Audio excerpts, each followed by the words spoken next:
Bright academy आप सभी का फिर से स्वागत है हमारे यूट्यूब चैनल पे। और बताओ कैसे हो आप सब। आई होप आप सभी एकदम बढ़िया होंगे, मैं भी एकदम बढ़िया। तो दोस्तों, लास्ट क्लास के अंदर हम essential elements of valid contract start कर चुके थे, जिसके अंदर हम दो असेंशियल एलिमेंट्स अभी तक कंप्लीट कर चुके हैं। फर्स्ट हमारा था ऑफर और सेकेंड हमारा था एक्सेप्टेंस। तो चलिए आगे बढ़ते हैं हमारे थर्ड असेंशियल एलिमेंट के साथ में, जो कि क्या है, कंसीडरेशन। एक कॉन्ट्रैक्ट को वैलिड कॉन्ट्रैक्ट बनाने के लिए उसमें एक लॉफुल कंसीडरेशन होनी चाहिए, तभी एक कॉन्ट्रैक्ट को वैलिड कॉन्ट्रैक्ट माना जाता है। अब कंसीडरेशन क्या होती है? कंसीडरेशन होता है समथिंग इन रिटर्न। भाई फ्री कुछ नहीं मिलता, कुछ तो देना पड़ता है। फ्री कुछ नहीं मिलता, कुछ तो देना पड़ता है, समथिंग इन रिटर्न। ये क्या होता है? कंसीडरेशन। अब ये जो कंसीडरेशन है, ये आप कुछ करने के लिए भी दे सकते हो, कुछ काम नहीं करने के लिए भी दे सकते हो, या फिर आप कोई फ्यूचर प्रोमिसेस करते हो तो भी उसके अंदर कंसीडरेशन होती है। अब बात करते हैं कि ये जो कंसीडरेशन होती है, ये कंसीडरेशन जो पर्सन प्रॉमिस कर रहा है उसके लिए बेनिफिट होनी चाहिए, और जिस पर्सन के लिए ये की जा रही है उसे लॉस या सेक्रीफाइस होना चाहिए। मतलब ये दोनों ही पार्टी के लिए लागू होती है ये बात कि एक को बेनिफिट होना चाहिए और एक की तरफ से कोई ना कोई सेक्रीफाइस या लॉस होना चाहिए। तो चलिए इसे हम, ये जो कंसीडरेशन की हमें डेफिनेशन दी गई है, इसे हम ब्रेक करके एग्जाम्पल की हेल्प से समझते हैं। सबसे पहले बात करते हैं कंसीडरेशन का मतलब क्या होता है। कंसीडरेशन का मतलब होता है समथिंग इन रिटर्न। फ्री कुछ नहीं मिलता, कुछ तो देना पड़ता है। इस एक्ट का सेक्शन 2 क्लॉज डी डिफाइन करता है कंसीडरेशन को। क्या? When at the desire of the promisor, the promisee or any other person has done or abstained from doing or does or abstain from doing or promises to do or to abstain from doing something. Such act or abstinence or promise is called a consideration for the promise. भाई ये जो consideration है ना, ये consideration कैसी होनी चाहिए? Promisor की डिजायर पे होनी चाहिए। कंसिडरेशन कैसी होनी चाहिए? प्रोमिसर की डिजायर पे होनी चाहिए, प्रोमिसर के कहने पर होनी चाहिए। और ये जो कंसिडरेशन होती है, ये कुछ एक्ट करने के लिए भी हो सकती है। एब्सटेन का मतलब होता है कुछ नहीं करने के लिए भी दी जा सकती है। जैसे कि एग्जाम्पल से समझते हैं,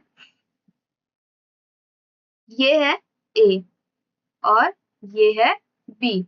तो ए ने बी को प्रॉमिस किया कि वो क्या, बी को अपनी बाईसाइकिल, वो बी को अपनी बाईसाइकिल 1000 रुपीज में सेल करना चाहता है। अब बी इस बात पे एग्री हो गया और बी ने एग्री करके क्या कहा, ठीक है मैं तुम्हें बाईसाइकिल के बदले में 1000 रुपए पे कर दूंगा। तो ये जो कॉन्ट्रैक्ट है, ये कैसा कॉन्ट्रैक्ट माना जाएगा? ये वैलिड कॉन्ट्रैक्ट माना जाएगा, क्योंकि दोनों ही पार्टीज की तरफ से कुछ ना कुछ दिया जा रहा है। ए बी को क्या दे रहा है? ए बी को बाईसाइकिल दे रहा है, और बी ए को क्या दे रहा है? बी ए को 1000 रुपए पे कर रहा है। When one person make a promise to another, they must get something in return. For that promise, that something can be benefit to the person making the promise or a loss or sacrifice to the other person. It can be an act. मतलब कुछ करने के लिए भी consideration दी जा सकती है। जैसे कि अभी हमने एग्जाम्पल लिया कि ए ने बी को बाईसाइकिल देने का प्रॉमिस किया और बदले में बी ने ए को 1000 रुपीज देने का प्रॉमिस किया। तो दोनों को बदले में कुछ ना कुछ मिल रहा है। फ्री कुछ नहीं मिलता है, कुछ तो देना पड़ता है। दोनों ही साइड से एक कोई ना कोई कुछ ना कुछ दे रहा है। तो ये जो कॉन्ट्रैक्ट है, ये वैलिड कॉन्ट्रैक्ट माना जाएगा। एन एब्सटेन, एन एब्सटेंशन मतलब कुछ नहीं करने के लिए, नॉट डूइंग समथिंग। कुछ नहीं करने के लिए आप क्या कर रहे हो? पे कर रहे हो। जैसे कि ये ए है और ये है बी। ये जो ए है ये क्या कर रहा है? ये सीएमए कर रहा है। ये क्या है? पढ़ने वाला बच्चा है, ये मेहनत कर रहा है, सीएमए कर रहा है। और ये जो बी है ये क्या कर रहा है? ये बीकॉम कर रहा है। तो ये क्या करता है? ये अधिकतर मस्ती ही मारता है।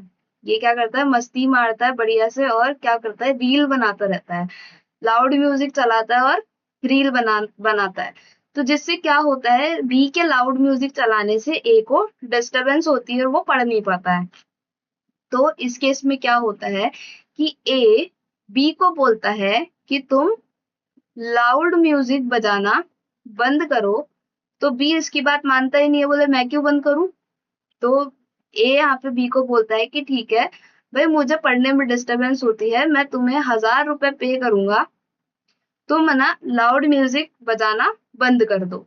तो ए इस बात पे, बी इस बात पे क्या करता है, एग्री हो जाता है कि ए क्या करेगा, बी को 1000 रुपए पे करेगा और बदले में बी क्या करेगा, ए को 1000 रुपए पे कर देगा। तो मतलब यहाँ पे कंसिडरेशन किस लिए दी जा रही है, कुछ काम नहीं करने के लिए, मतलब किसी काम से रोकने के लिए कंसिडरेशन पे की जा रही है। तो इस कंसिडरेशन को भी हम क्या बोलेंगे, वैलिड कंसिडरेशन बोलेंगे।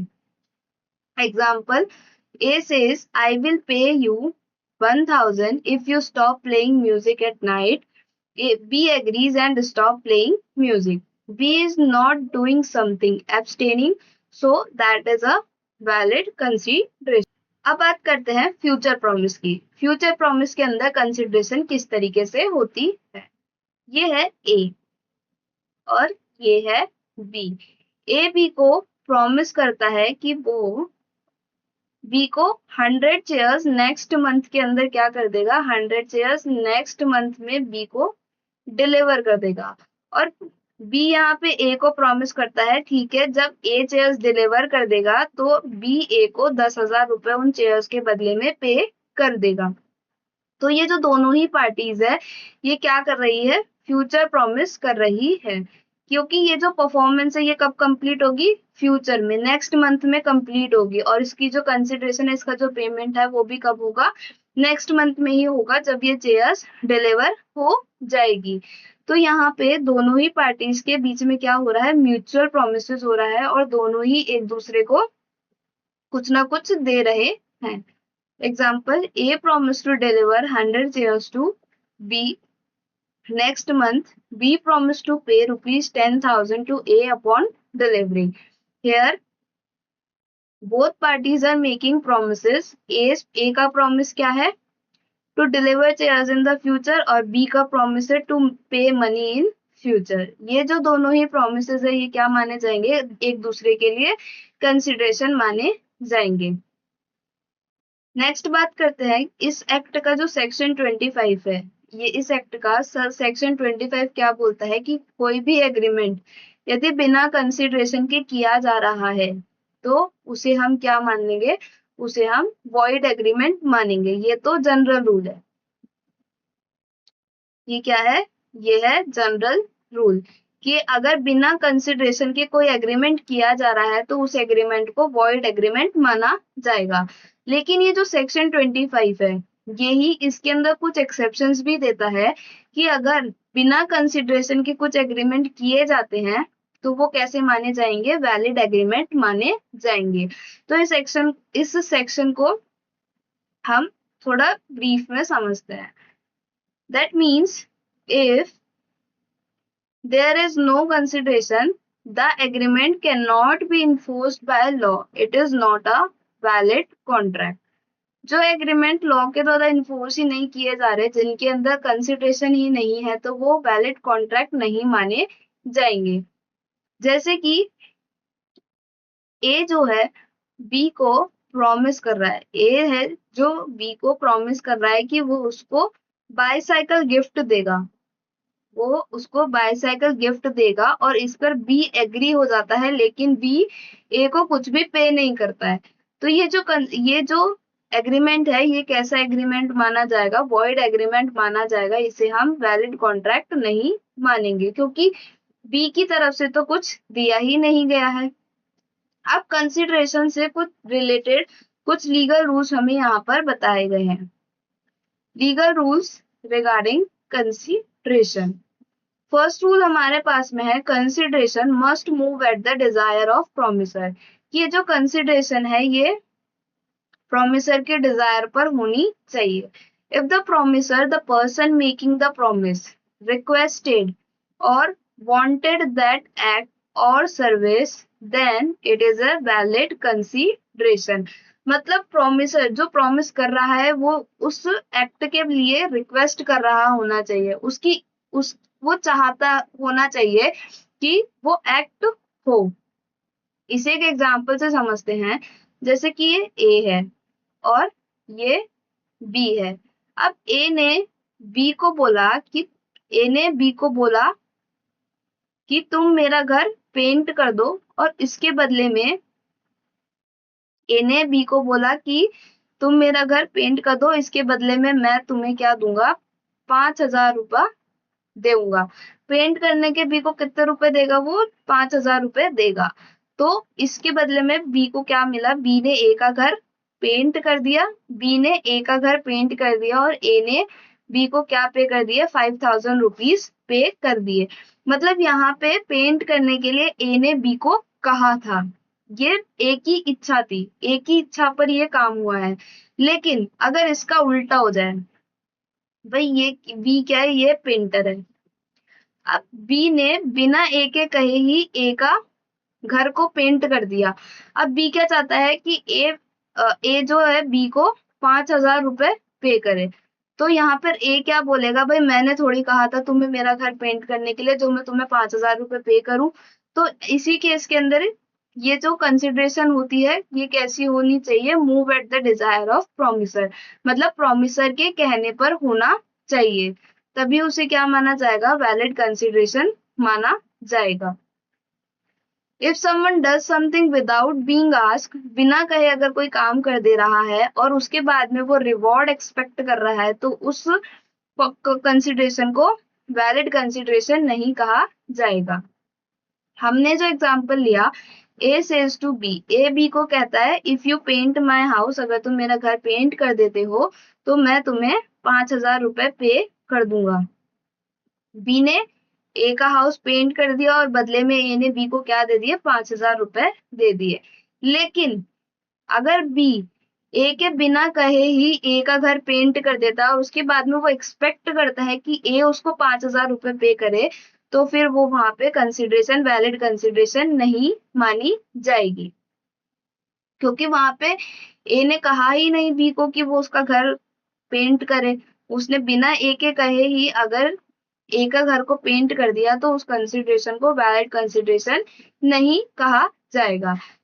प्रॉमिसर जो है, ऑफरर जो है, उसके कहने पर ही काम होना चाहिए, तभी उस कंसिडरेशन को क्या माना जाएगा, वैलिड कंसिडरेशन माना जाएगा।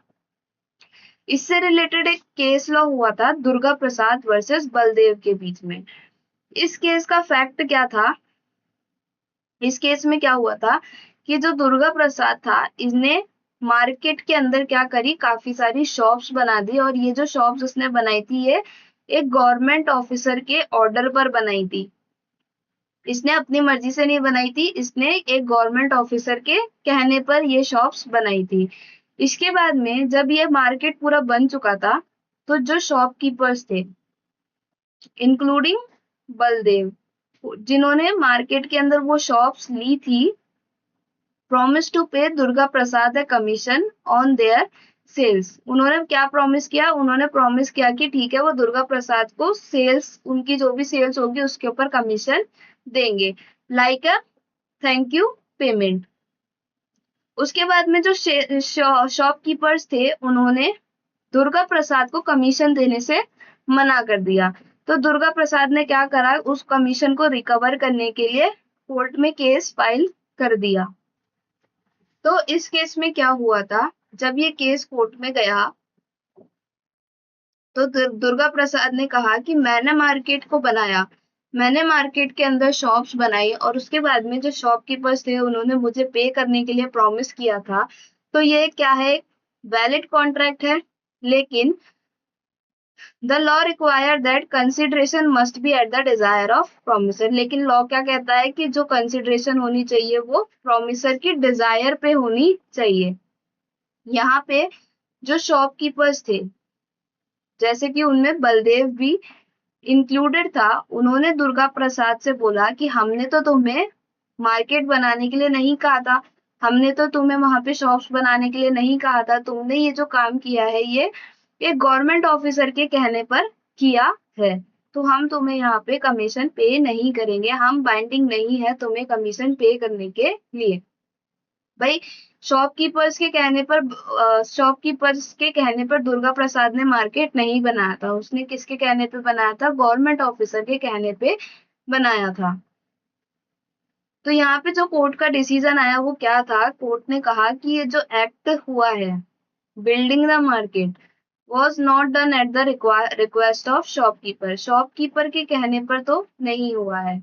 सो there was no consideration from the shopkeeper's side, therefore their promise to pay commission was not legally binding, अगर ये जो कमीशन उनको पे करने की बात हुई थी वो उनके ऊपर बाइंडिंग नहीं होती है। अगर शॉपकीपर्स की इच्छा होगी तो वो देंगे कमीशन, और अगर नहीं होंगे, उनकी इच्छा नहीं है कमीशन पे करने की, तो वो नहीं देंगे।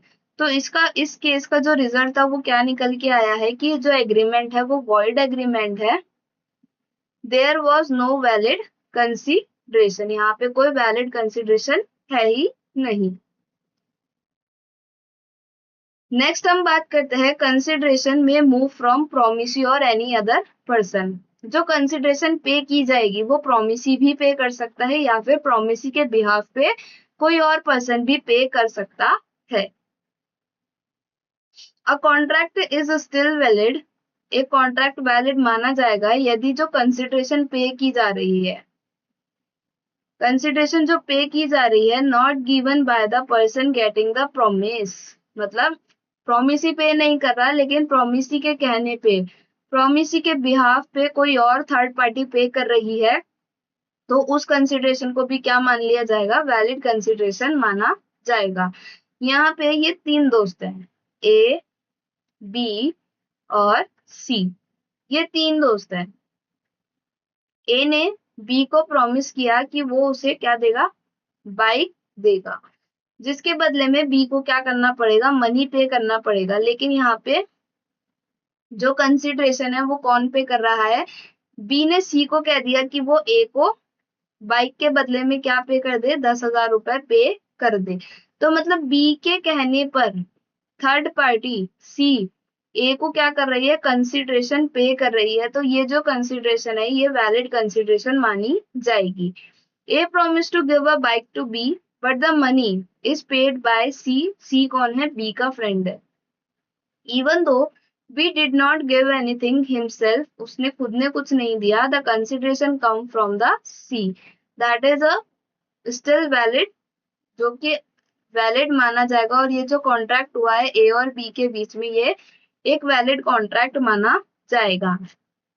क्यों माना जाएगा? क्योंकि लॉ खुद कह रहा है कि ये जो कंसिडरेशन है ये प्रोमिसी के पास से जानी चाहिए, कंसिडरेशन प्रोमिसी के पास से जानी चाहिए या फिर किसी अदर पर्सन के पास से जानी चाहिए प्रोमिसी के बिहाफ पे।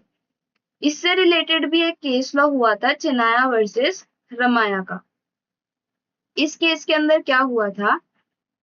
ये एक दादी थी, इनकी डॉटर थी, इसका नाम था रमाया, और इन दादी का एक भाई था, इसका नाम था चिनाया। तो दादी ने अपनी डॉटर को क्या करा? एक अपनी जो लैंड थी वो गिफ्ट कर दी, गिफ्ट डीड बनाकर अपनी डॉटर को लैंड गिफ्ट कर दी। और साथ ही में दादी ने रमाया से ये कहा कि ये जो चिनाया है ये रमाया चिनाया को हर साल 653 रुपीज पे करेगी। अब ये लैंड रमाया को मिलने के बाद में क्या हुआ कि जो रमाया थी इनने चिनाया को पे करने से मना कर दिया। ये जो 650 रुपीज देने का प्रॉमिस किया था ये पे करने से मना कर दिया, ये बोल के कि मैंने ये चिनाया से तो मैंने कुछ लिया ही नहीं जो मैं इनको कंसिडरेशन पे करूं। लेकिन इसमें क्या हुआ? जो जजमेंट आया तो उस जजमेंट में कोर्ट ने कहा कि ये जो कॉन्ट्रैक्ट है ये वैलिड कॉन्ट्रैक्ट है। Even though Chinnaya did not give any consideration to Ramayya, Chinnaya ने रमाया को कुछ नहीं दिया।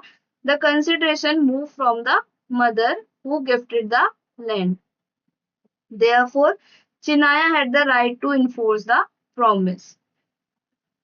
यहाँ पे क्या हुआ कि जो चिनाया रमाया थी, इनने कंसिडरेशन चिनाया को देना है से मना कर दिया, ये बोल के कि चिनाया से मैंने तो कुछ लिया ही नहीं, मैंने जो लैंड ली थी वो किससे ली थी, दादी से ली थी। लेकिन ये जो कॉन्ट्रैक्ट था ये एक वैलिड कॉन्ट्रैक्ट था, क्योंकि ये जो कंसिडरेशन थी ये मूव किससे कर रही थी, थर्ड पर्सन को कर रही थी। कि कंसिड कॉन्ट्रैक्ट किनके बीच में हुआ था, दादी और रमाया के बीच में, लेकिन दादी के कहने पर कंसिडरेशन रमाया को पे करनी थी चिनाया को। तो ये जो कॉन्ट्रैक्ट था ये क्या है, वैलिड कॉन्ट्रैक्ट था। किस वजह से वैलिड था कि ये जो कंसिडरेशन, ये जो रूल है कंसिडरेशन का, ये बोलता है कंसिडरेशन में मूव फ्रॉम प्रोमिसी, प्रोमिसी की तरफ से भी हो सकता है और किसी थर्ड पर्सन के थ्रू भी हो सकता है on behalf of promisee. Third rule पे हम चलते हैं, consideration must be something of value, consideration कुछ की कुछ ना कुछ वैल्यू होनी चाहिए। ये जरूरी नहीं है कि वो वैल्यू इक्वल वैल्यू हो, लेकिन कुछ नहीं होने से बेहतर होता है कि कुछ हो जाना। कंसिडरेशन की वैल्यू हम कैसे निकाल सकते हैं, कंसिडरेशन हम मनी में भी दे सकते हैं, सर्विस में भी दे सकते हैं, या फिर उसके बदले में कोई प्रॉमिस भी कर सकते हैं। इवन नॉट डूइंग समथिंग, जो हमने एब्सटिनेंस वाला पॉइंट पढ़ा था, कुछ छोड़ देना भी क्या माना जाएगा, कंसिडरेशन माना जाएगा। It must have a value in the eyes of law, भाई लॉ की आईज में कुछ ना कुछ वैल्यू होनी चाहिए, ऐसा जरूरी नहीं है कि वो वैल्यू इक्वल वैल्यू हो, but something more than nothing, कुछ नहीं होने से बेहतर है कि कुछ तो होना चाहिए। एग्जाम्पल लेते हैं, ये है अली और ये है सारा। अली ने सारा को बोला कि वो उसे अपनी बाईसाइकिल 5,000 रुपए में बेचना चाहता है। यहाँ पे सारा ने एग्री कर लिया, तो अली ने सारा को क्या दी, बाईसाइकिल दी, इसके बदले में सारा ने अली को क्या दिए, 5,000 रुपए दिए। तो ये जो कॉन्ट्रैक्ट है ये क्या है, वैलिड कॉन्ट्रैक्ट है, because both are giving something of value, दोनों ही क्या कर रहे हैं, तो कुछ ना कुछ वैल्यू दे रहे हैं। नेक्स्ट रूल हमारे पास में आता है, it may B an act, एक एक्ट होना चाहिए, एब्सटिनेंस होना चाहिए, फोरबियरेंस भी हो सकता है, या फिर रिटर्न प्रॉमिस भी हो सकता है। एक्ट का मतलब कुछ करने के लिए आप कोई कंसिडरेशन पे कर रहे हो, जैसे कि यहाँ पे एग्जाम्पल है, ये है अली, ये है सारा। अली ने यहाँ पे प्रॉमिस किया सारा को कि उसके बर्थडे पार्टी में ये क्या करेगा, उसके बर्थडे पार्टी में ये क्या करेगा, गाना गाएगा। इसके बदले में सारा अली को क्या करेगी, या तो कुछ ना कुछ मनी पे करेगी, या फिर उसे कोई रिटर्न गिफ्ट, या फिर उसे क्या देगी, कोई रिटर्न गिफ्ट देगी। तो यहाँ पे दोनों ही कोई एक्ट करने के लिए कुछ ना कुछ पे कर रहे हैं। This is a promise to do something, कुछ करने के लिए प्रॉमिस कर रहे हैं, तो ये जो कंसिडरेशन मानी जाएगी ये एक वैलिड कंसिडरेशन मानी जाएगी। एब्सटिनेंस और फोरबियरेंस, कुछ नहीं करने के लिए कुछ पे कर रहे हैं।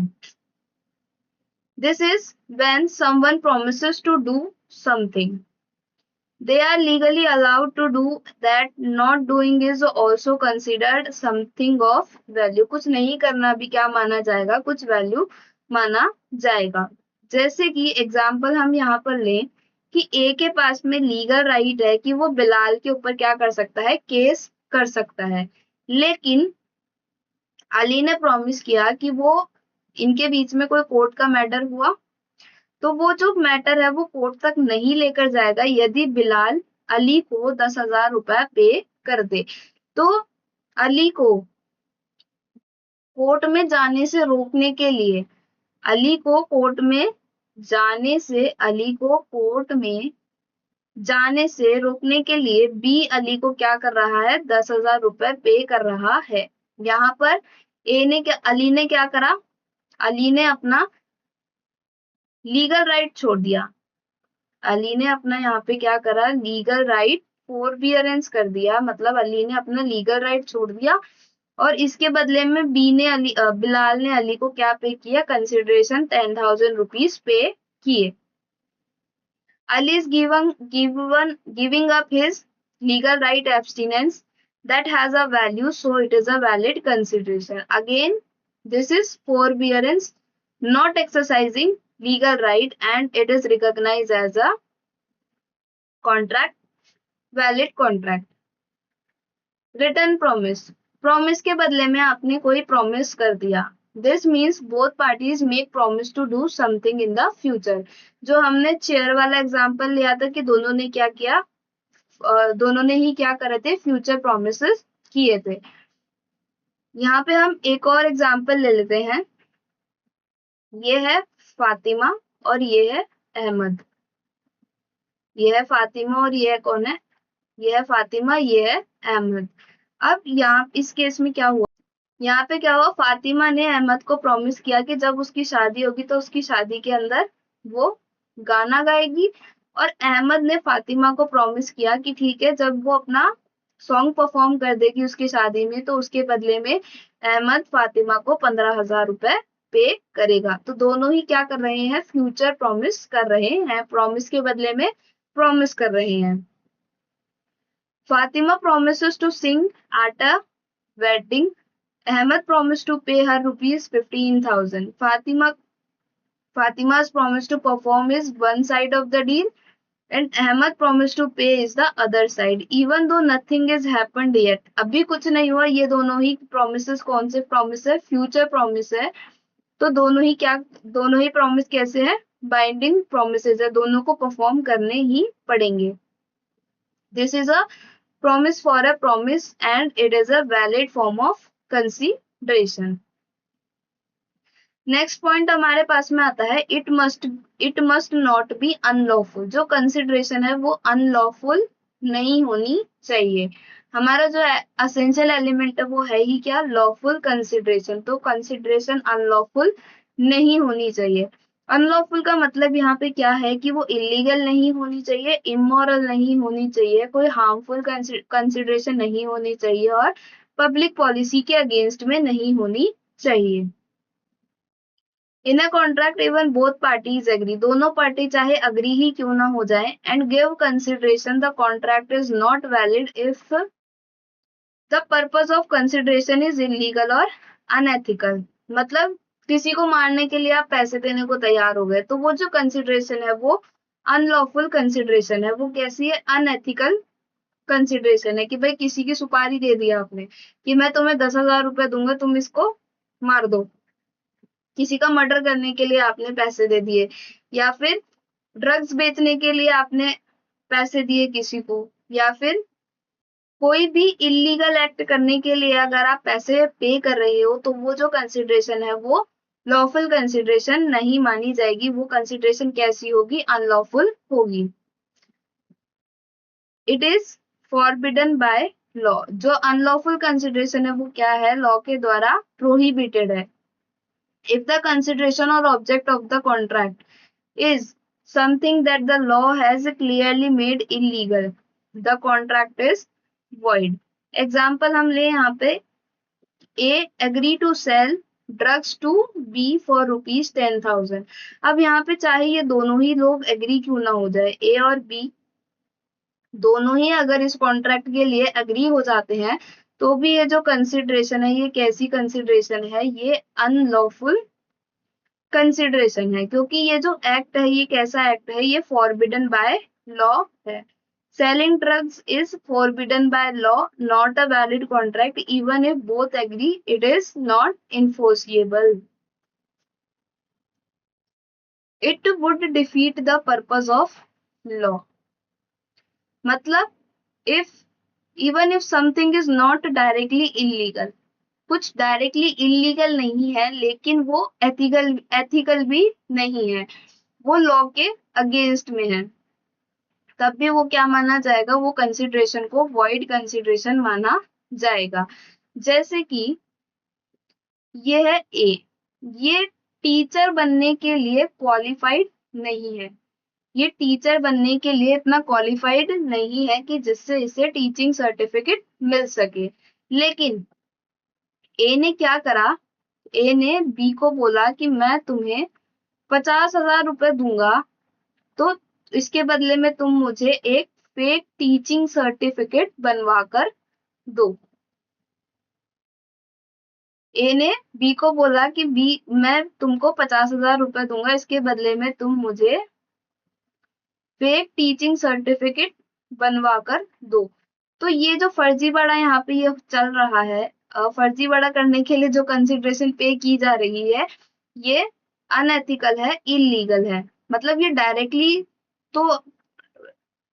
डायरेक्टली इलीगल नहीं है, लेकिन ये लॉ के अगेंस्ट में है। Example, Ali is not qualified to be teacher, but he pay 50,000 to someone to get a fake teaching certificate. The law want only qualified people to teach. ऐसा फर्जीवाड़ा नहीं चलेगा भाई, जिसमें कैपेबिलिटी है वही होने चाहिए, मतलब क्वालिफाइड लोग ही होने चाहिए, जो जेन्युइन क्वालिफाइड पीपल है वो ही टीचर होने चाहिए। ऐसे फर्जीवाड़ा फेक सर्टिफिकेट लेके आप टीचर नहीं बन सकते हैं।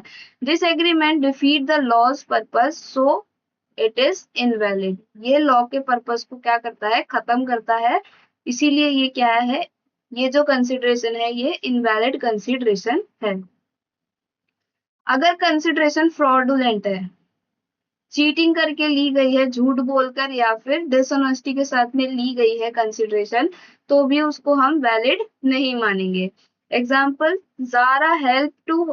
Zara agrees to help Omar create fake document for bank loan in return for ₹20,000।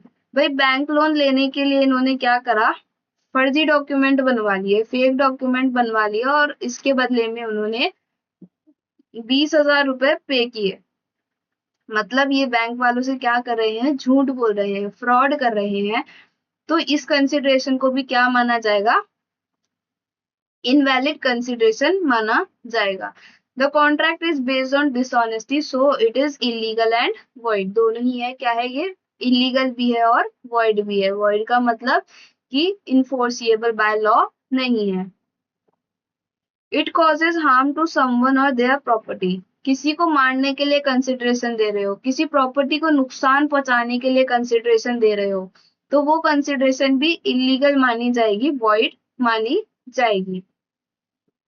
किसी पर्सन का मर्डर करने के लिए आपने किसी को पैसे दिए, या फिर किसी की प्रॉपर्टी को नुकसान पहुंचाने के लिए आपने कंसिडरेशन दिया, पेमेंट किया, तो वो क्या माना जाएगा, वो कंसिडरेशन वैलिड नहीं माना जाएगा। If the agreement include doing harm to someone's body or property, it is not allowed. A promised to pay B ₹5,000 to injure C. This involve physical harm. Such contract are illegal and not valid. ये जो contract है ये कैसे माने जाएंगे, illegal माने जाएंगे, valid नहीं माने जाएंगे। नेक्स्ट बात आती है, वो इमोरल नहीं होना चाहिए, पब्लिक पॉलिसी के अगेंस्ट में नहीं होना चाहिए। जो कंसिडरेशन है वो इमोरल नहीं हो, पब्लिक पॉलिसी के अगेंस्ट में नहीं होनी चाहिए। If the agreement is considered immoral और bad for society, the court will not allow it. अब पब्लिक पॉलिसी के अगेंस्ट में कैसे, यदि कोई गवर्नमेंट ऑफिसर ब्राइब ले रहा है, लाइसेंस बनाने के लिए अगर कोई रिश्वत ले रहा है गवर्नमेंट ऑफिसर, और आप उसको लाइसेंस बनाने के लिए रिश्वत दे भी रहे हो, तो ये क्या है, पब्लिक पॉलिसी के अगेंस्ट में है। इस कंसिडरेशन को वैलिड कंसिडरेशन नहीं माना जाएगा। ब्राइब देना क्या होता है, इलीगल होता है। ब्राइब देना भी गलत होता है और ब्राइब लेना भी गलत होता है। ब्राइब देना भी इलीगल है तो ब्राइब लेना भी इलीगल है। A agree to pay B to bribe a government officer to get a license. This is against the public policy. Court will not support such agreement. लेकिन जो कोर्ट है इन एग्रीमेंट्स को support नहीं करता है, और ये जो कंसिडरेशन है ये कैसी मानी जाती है, इलीगल कंसिडरेशन मानी जाती है, वैलिड कंसिडरेशन नहीं मानी जाती। It may be past, present और future which the promiser is already not bound to do. Consideration कैसी हो सकती है? कंसिडरेशन पास्ट कंसिडरेशन भी हो सकती है, प्रेजेंट भी हो सकती है और फ्यूचर कंसिडरेशन भी हो सकती है। इंडियन लॉ के हिसाब से तीनों ही तरह की कंसिडरेशन पॉसिबल है, पास्ट प्रेजेंट और फ्यूचर। लेकिन जो पहले इंग्लिश लॉ चला करता था, इंग्लिश लॉ के अंदर दो ही तरह की कंसिडरेशन होती है, प्रेजेंट और फ्यूचर। पास्ट कंसिडरेशन को कंसिडरेशन नहीं माना जाता है इंग्लिश लॉ के according. Past consideration already done before the promise, पहले से ही कुछ काम करके दिया हुआ है, something already done at the request of promiser before the promise is made. यहाँ पे एग्जाम्पल लिया गया है, A render some services to B at B's request in November. भाई ये है ए, ये है बी। बी ने ए से कुछ काम करने को कहा, मतलब ए ने कहा कि तुम मेरी गाड़ी को रिपेयर कर दो। बी ने ए को कहा कि तुम मेरी गाड़ी को क्या कर दो, रिपेयर कर दो। तो ए ने उस टाइम पे बी की गाड़ी रिपेयर कर दी। ये कब की बात है? ये नवंबर की बात है। जिसके बदले में बी ने ए को 10,000 रुपए दिए, लेकिन ये कब दिए थे? ये नेक्स्ट मंथ में दिए थे, दिसंबर में। तो मतलब जो परफॉर्मेंस है वो तो पहले ही कंप्लीट हो चुकी थी, उसके बदले में जो कंसिडरेशन है वो कब दिया गया है? बाद में दिया गया है। इसे हम क्या बोलते हैं? पास्ट कंसिडरेशन बोलते हैं। A render some services to B at B's request in November. In December, B promised to pay a sum of rupees 10,000 for his service. The service of A is past consideration. तो जो A की service है उसे हम क्या मान लेंगे? Past consideration मान लेंगे, क्योंकि A को कंसिडरेशन कब मिली है? नेक्स्ट मंथ दिसंबर में मिली है, लेकिन उसके बदले में ए ने सर्विस कब दे दी थी? ए ने अपनी कंसिडरेशन कब दे दी थी? बी को नवंबर में ही दे दी थी। तो ये ए के लिए क्या हो गई? पास्ट कंसिडरेशन हो गई। नेक्स्ट बात करते हैं प्रेजेंट कंसिडरेशन की। प्रेजेंट कंसिडरेशन का मतलब है कि कोई काम आपने सेम टाइम पे किया और उसका पेमेंट भी सेम टाइम पर ही कर दिया। जैसे कि हम कैश सेल करते हैं, ये है ए और ये है बी। ए बी के पास गया कि मुझे एक फोन खरीदना है, जिसके बदले में उसने बी को हैंड टू हैंड क्या किया? बी को हैंड टू हैंड 25,000 रुपीज पे कर दिए। तो यहाँ पर ए ने बी से बोला कि उसे क्या करना है? फोन खरीदना है, और बी ने हैंड टू हैंड ए को फोन दे दिया, और उसी टाइम पे बी ने क्या करा? ए ने क्या करा? बी को 25,000 रुपीज पे कर दिए। मतलब ये जो डील हुई ये क्या किस टाइम पे हुई? सेम टाइम पे हुई। तो इसे हम क्या बोलते हैं? प्रेजेंट कंसिडरेशन बोलते हैं। You go to a store and buy a phone. You pay money, shopkeeper give the phone at the same time. The present consideration both give something instant. यहाँ पे दोनों की ही प्रॉमिस सेम टाइम पे complete हो गए और उसके बदले में जो कंसिडरेशन है वो भी सेम टाइम पर ही पूरी कर दी गई है। उसे हम क्या बोलते हैं? प्रेजेंट कंसिडरेशन बोलते हैं। नेक्स्ट बात करते हैं फ्यूचर एग्जीक्यूटरी कंसिडरेशन के बारे में। फ्यूचर कंसिडरेशन का मतलब क्या? फ्यूचर कंसिडरेशन का मतलब है ए है, ये है बी। ए ने बी को बोला कि ये बी को 100 बैग्स राइस नेक्स्ट मंथ क्या करेगा? डिलीवर करेगा। इसके बदले में बी ने बोला कि ठीक है, जब तुम मुझे ये जो राइस बैग्स डिलीवर कर दोगे उसी टाइम पे मैं तुम्हें क्या कर दूंगा? पेमेंट कर दूंगा। तो दोनों ही क्या कर रहे हैं? फ्यूचर प्रॉमिस कर रहे हैं, और जो कंसिडरेशन है वो भी कब पे की जाएगी? फ्यूचर में ही पे की जाएगी। तो इसे हम क्या बोलते हैं? फ्यूचर कंसिडरेशन बोलते हैं और एग्जीक्यूटरी कंसिडरेशन भी बोलते हैं। A promised to deliver 100 bags of rice to B next month. B promised to pay when the rice is delivered. This is future consideration because nothing has happened yet. Just mutual promises to act later. भाई कोई काम बाद में पूरा होना है और उसके बदले में जो कंसिडरेशन है वो भी फ्यूचर में ही पे की जानी है, तो इसे हम क्या बोलते हैं? फ्यूचर और एग्जीक्यूटरी कंसिडरेशन बोलते हैं। ये जो हमने लीगल रूल पढ़ा है कि जो कंसिडरेशन है पास्ट प्रेजेंट एंड फ्यूचर हो सकती है, वैसे ही ये क्या है, कंसिडरेशन के टाइप्स भी है कि जो कंसिडरेशन है इसके कितने टाइप्स है, 3 टाइप्स है। पास्ट कंसिडरेशन, प्रेजेंट कंसिडरेशन और एग्जीक्यूटरी और फ्यूचर कंसिडरेशन। पास्ट कंसिडरेशन, काम पहले ही कर दिया, उसके बदले में पैसे कब मिले हैं, बाद में मिले हैं। प्रेजेंट कंसिडरेशन, सेम टाइम पे डील हुई, सेम टाइम पे आपने गुड्स खरीदे और सेम टाइम पे ही आपने उसका पेमेंट कर दिया। फ्यूचर कंसिडरेशन का मतलब क्या है, प्रॉमिस फ्यूचर का करा है, कंसिडरेशन भी फ्यूचर में ही दी जानी है, तो उसे हम क्या बोलते हैं, फ्यूचर कंसिडरेशन या फिर एग्जीक्यूटरी कंसिडरेशन भी बोलते हैं। हमने अभी थोड़ी देर पहले एक सेक्शन पढ़ा था, सेक्शन 25, जिसके अंदर हमने ये देखा था कि जो कंसिडरेशन है वो होनी चाहिए, तभी ये कॉन्ट्रैक्ट क्या माना जाता है, वैलिड कॉन्ट्रैक्ट माना जाता है। बिना कंसिडरेशन के वो जो एग्रीमेंट है वो वॉइड एग्रीमेंट माना जाता है। लेकिन जो सेक्शन 25 है ये हमें कुछ एक्सेप्शन भी बताता है। जनरल रूल तो क्या बोलता है, जनरल रूल बोलता है एक्स न्यूडो पैक्टो नॉन ऑक्टर एक्शन। इसका मतलब क्या होता है, ये एक लैटिन मैक्सिम है जिसका मतलब क्या है, an agreement made without consideration is void. यदि कोई एग्रीमेंट बिना कंसिडरेशन के किया जा रहा है तो उसे हम वॉइड एग्रीमेंट बोलेंगे। लेकिन जो सेक्शन 25 है ये हमें कुछ एक्सेप्शन बताता है, जिसके अंदर अगर बिना कंसिडरेशन के भी एग्रीमेंट किया जा रहा है तो वो वॉइड नहीं माना जाएगा। ये कौन कौन से केसेस हैं,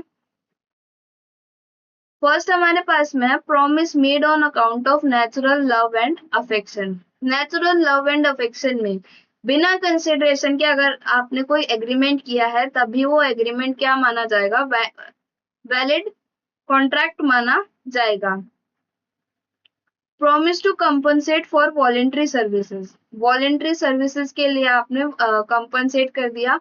promise made to pay a time bar date, completed gifts, creation of agency, contract of guarantee and रेमिशन।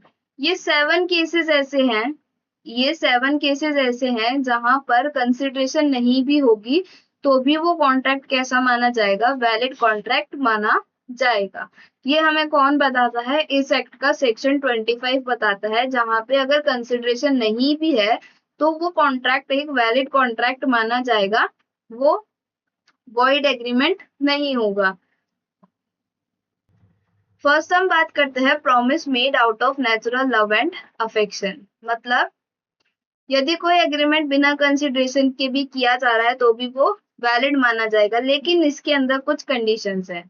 क्या, कि ये जो एग्रीमेंट हो रहा है ये राइटिंग में होना चाहिए, लॉ के अंदर रजिस्टर्ड होना चाहिए, नेचुरल लव एंड अफेक्शन में होना चाहिए, और जो हमारे क्लोज रिलेशंस होते हैं, जो सबसे क्लोज रिलेशंस होते हैं उनके बीच में होना चाहिए। इन ट्रांसफर्स को हम क्या बोलते हैं, इन ट्रांसफर्स को हम गिफ्ट भी बोलते हैं। जैसे कि यहाँ पे एग्जांपल लिया है, केस लॉ हुआ था वेंकटेश स्वामी वर्सेस रंग स्वामी के बीच में। An elder brother on account of natural love and affection promised to pay the debt of his younger brother. Agreement was put to writing and registered. ये जो एग्रीमेंट कैसा हुआ, राइटिंग में हुआ, लॉ में रजिस्टर्ड था, नेचुरल लव एंड अफेक्शन में हुआ है, क्योंकि ये दोनों कौन थे, भाई थे। तो ये जो कॉन्ट्रैक्ट है ये कैसा माना जाएगा, ये एग्रीमेंट वैलिड एग्रीमेंट माना जाएगा। यहाँ पे कोई कंसिडरेशन इन्वॉल्व नहीं है दोनों के बीच में, फिर भी ये कॉन्ट्रैक्ट कैसा माना जाएगा, वैलिड कॉन्ट्रैक्ट माना जाएगा। नेक्स्ट केस हुआ था राजलक्ष्मी वर्सेस भूतनाथ के बीच में। इसमें क्या हुआ था, इसमें ना ये एक हस्बैंड था और ये वाइफ थी। अब इन दोनों का क्या हुआ, इन दोनों का डिवोर्स हो गया, और इस डिवोर्स के चलते यहाँ पर कोर्ट ने बोला हस्बैंड को कि वाइफ को उसे एलिमनी देना पड़ेगा उसकी मेंटेनेंस के लिए। वाइफ की मेंटेनेंस के लिए, उसके अलग रहने के लिए हस्बैंड को वाइफ को क्या देना पड़ेगा, एलिमनी देना पड़ेगा। लेकिन ये जो कॉन्ट्रैक्ट है ये नेचुरल लव एंड अफेक्शन में नहीं है भाई। राइटिंग में तो हुआ, कोर्ट में केस गया तो लॉ में रजिस्टर्ड भी हुआ, क्लोज रिलेशन भी था, और लव एंड अफेक्शन, ये चार कंडीशन हमारे पास में थी। तो अब इस केस में क्या हुआ कि ये जो एग्रीमेंट था ये राइटिंग में था, लॉ में भी रजिस्टर्ड हुआ, और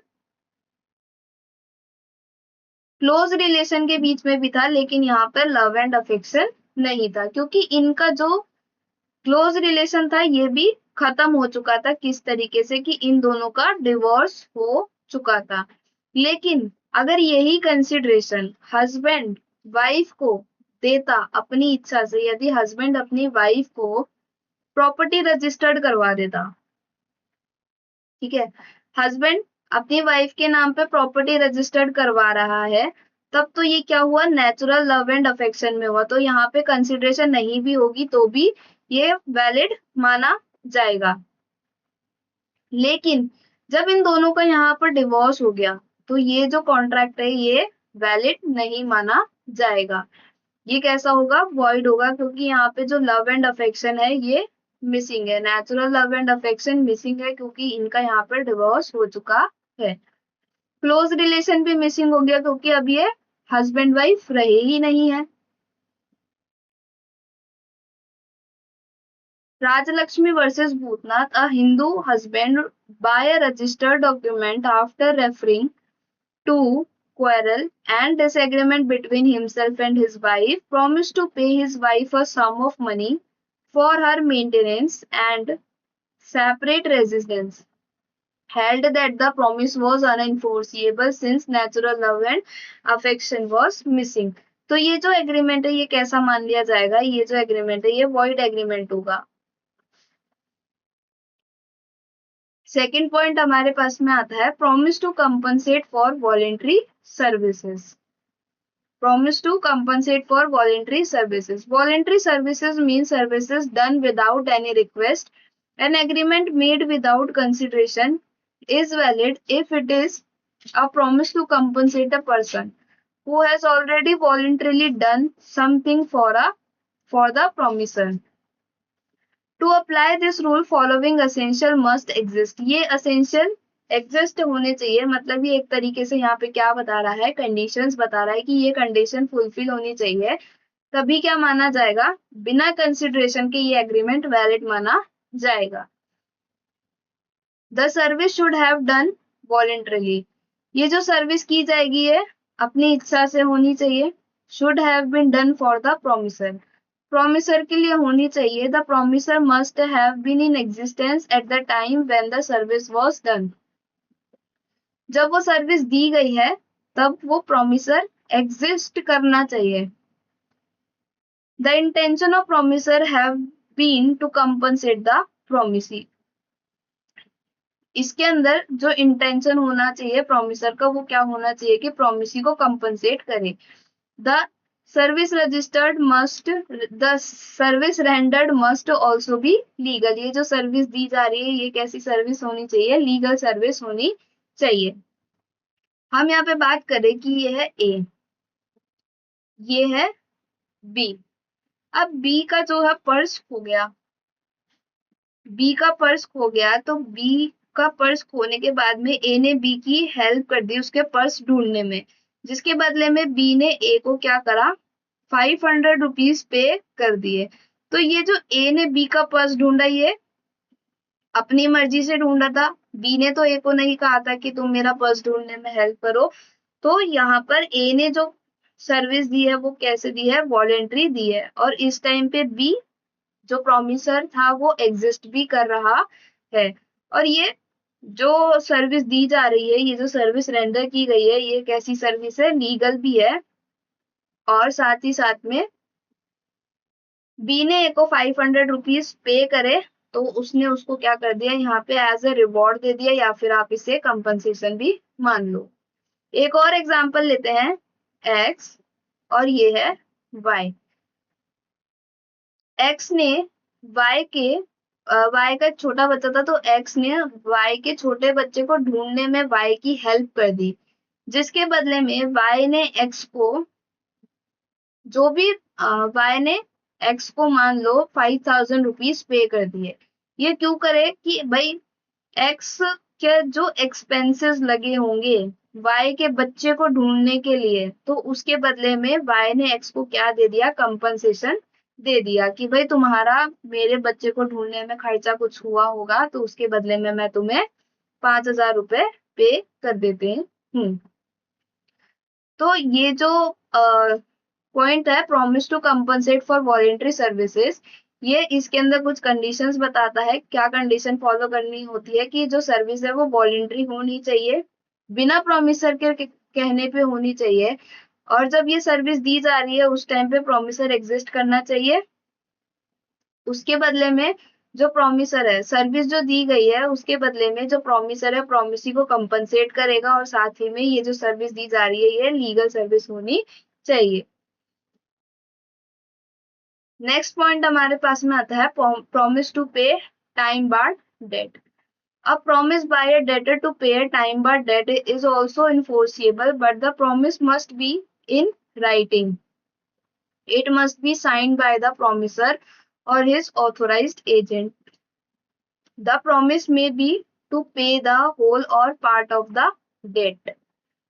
जो प्रॉमिस किया जा रहा है वो किस लिए किया जा रहा है, डेट पे करने के लिए किया जा रहा है। यहाँ पे एक एग्जाम्पल दिया गया है, सपोज दैट इस केस में क्या हुआ, इस केस में ए ने बी से 10,000 रुपए एज अ लोन उधार लिए।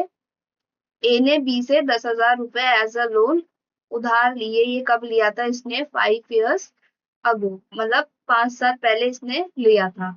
अब ये 5 साल बीत गए, जिसके बाद में भी ए ने बी को ये लोन चुकाया नहीं अभी तक भी। तो इस केस में क्या हुआ कि जो केस करने का टाइम था, इसके बी के पास में जो केस करने का टाइम था वो टाइम बार्ड डेट के केस में कितना होता है, 3 years होता है। और ये जो 3 years थे ये भी केस फाइल करने के जो 3 years थे ये भी एक्सपायर हो चुके थे।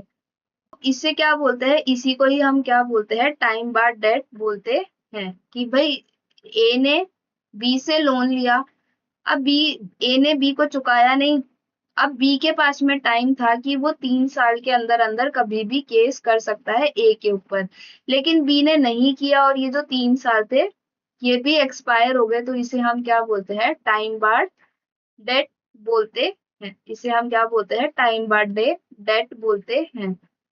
अब ये केस कोर्ट में इन्फोर्सिएबल नहीं है, लेकिन बाद में ए ने बी को लेटर लिखा, ए ने बी को वापिस से लेटर लिखा कि मैं तुम्हारे 10,000 रुपए तुम्हें पे कर दूंगा with in the next month, मतलब नेक्स्ट मंथ तक मैं तुम्हें 10,000 रुपए पे कर दूंगा। तो ये ए ने बी को कैसे दिया, राइटिंग में दिया।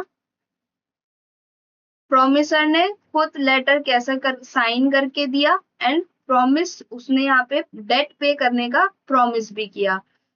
तो क्या ये जो दोबारा प्रॉमिस किया गया है, क्या ये जो दोबारा प्रॉमिस किया गया है ये इन्फोर्सिएबल है, तो हाँ ये इन्फोर्सिएबल है। इसके बदले में कोर्ट में केस किया जा सकता है, चाहे से टाइम बार्ड डेट ही क्यों ना हो गया हो, क्योंकि इसने यहाँ पे क्या करा है, राइटिंग में अपना साइन करके दोबारा से एक और प्रॉमिस कर दिया कि वो जो उसने उधार लिए थे वो वापिस से बी को चुका देगा। एग्जाम्पल क्या था हमारा, suppose that person A owes person B 10,000 for a loan taken 5 years ago. The legal time limit, say 3 years for filing a suit to recover his debt, has expired. So this is a time burden cannot be enforced in court. However, person A now write a letter to person B saying, I promise to pay 10,000 within the next month. Is the promise enforceable? Yes. This promise is valid and enforceable even though the debt was time barred.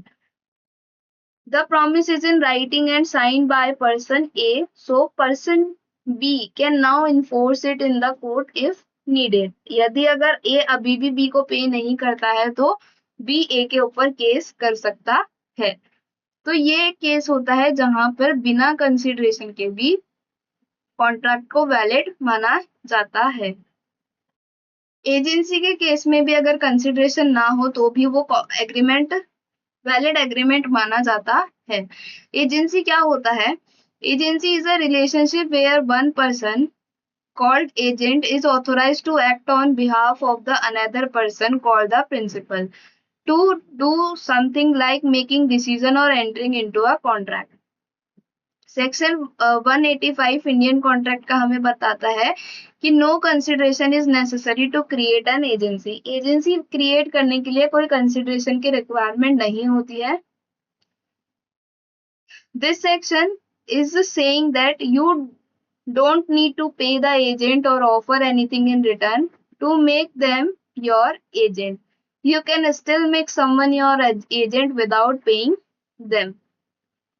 तो यहाँ पे तो law ही बोल रहा है कि बिना consideration के भी आप एग्रीमेंट कर सकते हो, लेकिन ये एग्रीमेंट किसके बीच में होना चाहिए?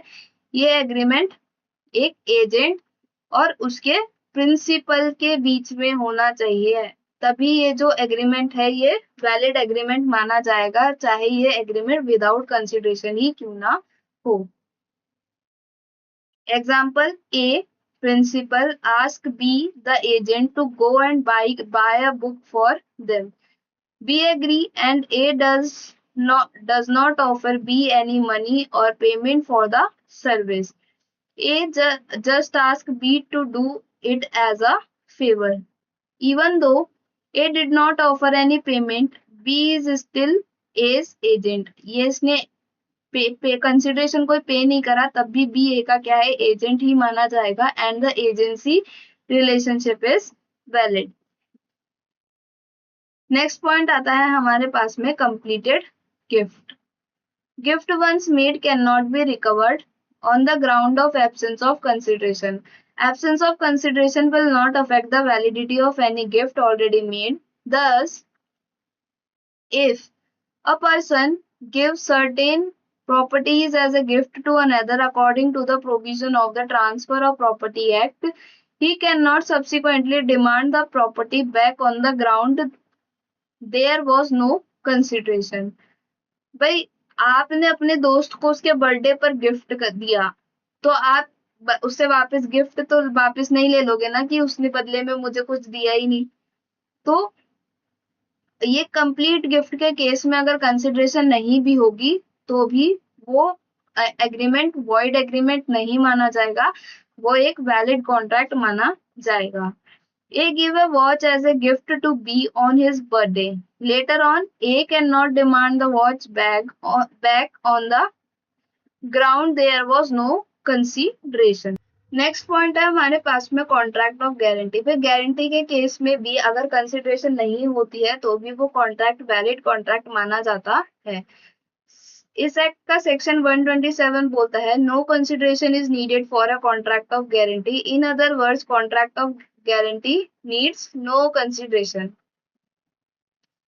एग्जाम्पल हम यहाँ पे ले, A want to take a loan of ₹10,000 from the bank. Bank से ए 10,000 रुपए का लोन लेना चाहता है। बैंक ए को बोलता है कि वो ए को लोन दे तो देगा, लेकिन वो लोन तभी देगा जब कोई उसकी गारंटी देगा। भाई अगर ए बैंक को पे नहीं कर पाता है 10,000 रुपीज, तो फिर जो पर्सन गारंटी देगा, जो पर्सन ए के बदले में गारंटी देगा, उससे बैंक रिकवर करेगी। यदि कोई गारंटी देता है ए के बदले में, तभी बैंक क्या करेगी? ए को लोन देगी।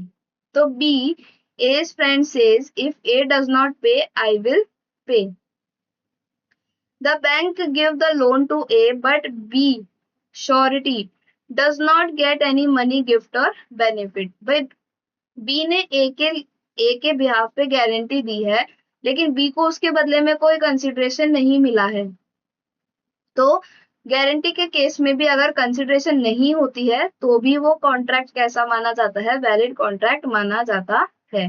Even though B got nothing, the guarantee is still valid because under section 127 no consideration is needed for the guarantee. Next point हमारे पास में है remission. Remission means lesser performance of the contract that what is actually to be perform. भाई जो act perform किया जाना था पूरा एक्ट परफॉर्म नहीं किया गया, उसका कुछ पार्ट छोड़ दिया गया और कुछ पार्ट ही परफॉर्म किया गया है, उसे हम क्या बोलते हैं? रेमिशन बोलते हैं. एग्जाम्पल, ए हैज टू पे B rupees 10,000 as per the contract. A says to B, right now I can only pay 700, please accept it. B ने बोला कि ठीक है, कोई प्रॉब्लम नहीं है, तुम सिर्फ 700 रुपीज पे कर दो, बाकी का 300 रुपए बाद में भी पे करने की जरूरत नहीं है. बी ने अपनी मर्जी से यहाँ पे उसको क्या कर दिया? रेमिशन, मतलब बी ने अपनी यहाँ पे अपनी मर्जी से ही पेमेंट को छोड़ दिया, तो इसे हम क्या बोलते हैं? रेमिशन बोलते हैं. This is remission. B accept less than the full amount and give up the right to claim the rest. Even though it did not pay the full 1,000, the contract is still considered complete because B accepted the lesser amount willingly. भाई जो दूसरी party है वो अपनी इच्छा से ही कुछ छोड़ दे रही है, कुछ रेमिट कर दे रही है, कुछ रेमिशन कर दे रही है, तो उस केस में बिना कंसिडरेशन के भी या फिर लेसर परफॉर्मेंस में भी कॉन्ट्रैक्ट कैसा माना जाएगा? वैलिड कॉन्ट्रैक्ट माना जाएगा. लास्ट पॉइंट हमारे पास में आता है charity. If a person promised to contribute to charity and on his faith the promise undertake a liability to the extent not exceeding the promised subscription, the contract shall be valid. ये rule बोलता है if someone promised to give money for charity and because of that promise the other person spend money or take a responsibility, then the promise become legally enforceable, that is it become a valid contract. यहाँ पे कुछ example लिए गए हैं. ये case लो हुए थे Kedarnath versus Gauri Mohammad के बीच में. इस केस में क्या हुआ था? A man promise to give ₹100 for a building a town hall. The secretary of the project, trusting that the promise, started the work, called engineers, hired contractors, etc. Later the man refused to pay ₹100. यहाँ पर court ने क्या कहा? मतलब उसे जिसने promise किया था कि वो 100 रुपए पे करेगा लेकिन उसने पे नहीं करे, तो इस केस के अंदर कोर्ट में क्या कहा?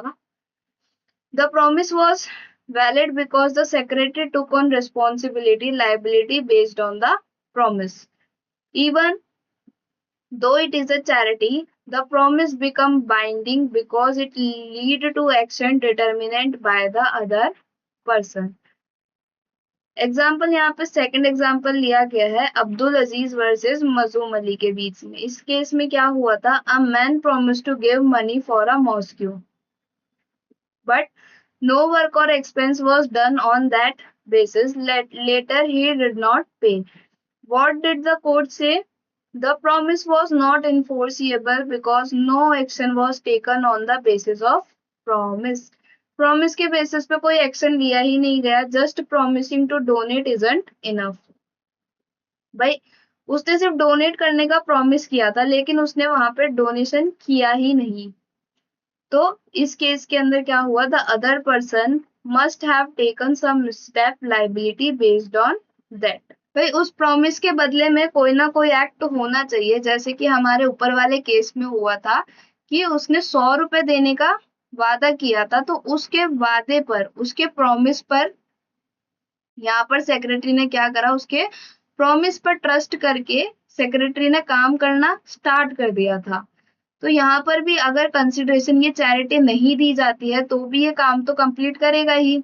तो चैरिटी के केस में भी अगर चैरिटी नहीं दी जा रही है, कंसिडरेशन नहीं दी जा रही है, तो भी ये कॉन्ट्रैक्ट कैसा मान लिया जाएगा? वैलिड कॉन्ट्रैक्ट मान लिया जाएगा. ये वॉइड एग्रीमेंट नहीं होगा. ये कैसा कॉन्ट्रैक्ट मान लिया जाएगा?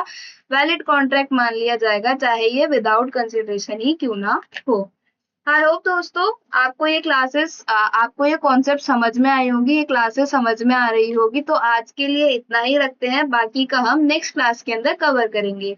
तो मिलते हैं नेक्स्ट क्लास में। चैनल को लाइक कर दीजिए, सब्सक्राइब कर दीजिए, अपने दोस्तों के साथ में शेयर भी कर दीजिएगा। Thank you so much, bye bye, take care.